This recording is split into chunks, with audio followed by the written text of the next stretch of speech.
Mi nombre es Gaspar Jiménez Rafael, soy originario del caserío Cabic del municipio de Petatán, el departamento de Huehuetenango. Soy apicultor desde hace 6 años.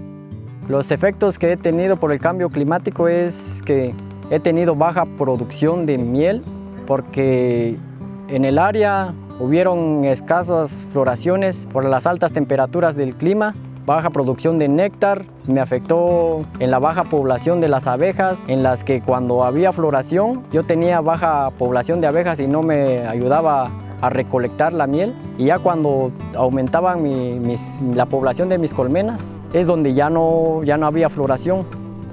He estado practicando la renovación de panales, mejoramiento genético de las colmenas, cambio de reinas, es la alimentación estratégica. He estado practicando también lo que es la reforestación, tanto como plantas forestales y como plantas melíferas. Gracias a las prácticas que he realizado, he notado mayor rendimiento en las colmenas, en las que antes cosechaba 40 libras por colmena, ahorita cosecho 65 libras por colmena, en las que también cosecho subproductos derivados a la colmena como lo que es polen, propóleo y cera. Gracias a la organización hemos estado capacitados para que también nos apoyemos entre nosotros. En nuestra cosecha la hacemos colectivamente.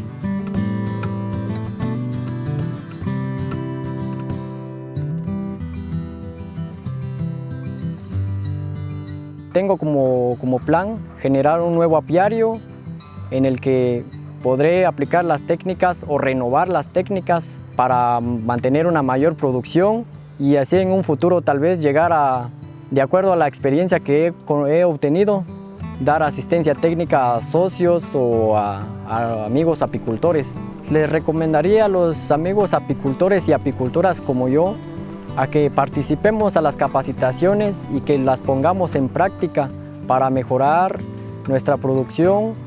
Tanto nos ayudamos nosotros económicamente también como la naturaleza al polinizar las áreas, los cultivos.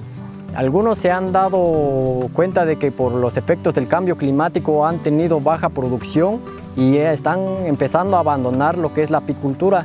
Pues la clave sería adaptarse al cambio climático porque los efectos ya están, ya solo sería de practicar para beneficiarnos a nosotros como apicultores y también al ecosistema.